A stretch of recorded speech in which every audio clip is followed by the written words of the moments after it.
பாருங்கள், இப்போ நம்ம முன்ன பார்த்தோம் இல்லையா, அதோட கண்டினியூஷன் தான் இருக்குது. இப்போது find the nature of the elements.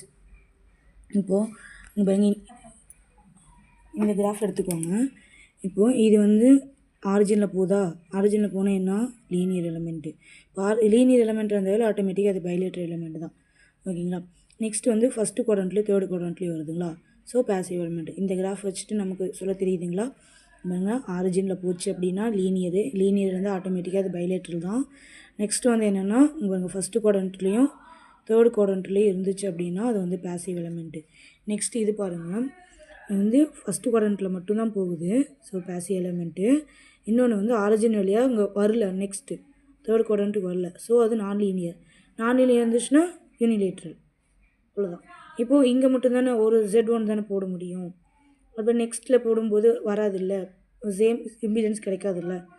So அதனால் வந்து யூனிலேட்ரல். அதே தாங்க இங்கேயும் பாருங்கள், சேம். இங்கே இப்போ இது வரைக்கும் போகல, இங்கே போகுது. நெக்ஸ்ட்டு வந்துட்டு ஆரிஜின் ஃபுல்லாகவே கெடுத்துக்கல.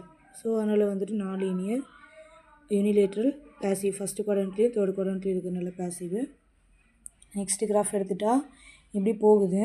இது என்னென்னா, இந்த ஆரிஜினில் தான் போகுது. லீனியர் வந்து ஆட்டோமேட்டிக்காக பைலேட்ரல்.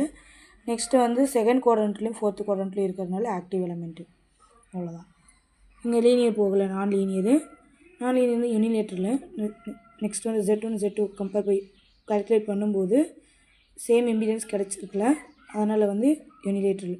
சேம் இம்பிடன்ஸ் வேல்யூ வந்துச்சுன்னா மட்டும்தான் பைலேட்ரல் வரும். மீன்ஸ் என்னென்னா, ஏதாவது வோல்டேஜோ கரண்ட்டோ ரிவர்ஸ் போலாரிட்டியாக இருக்கும்போதும் அதோட இம்பிடன்ஸ் வேல்யூ வந்து சேமாக இருக்கணும்.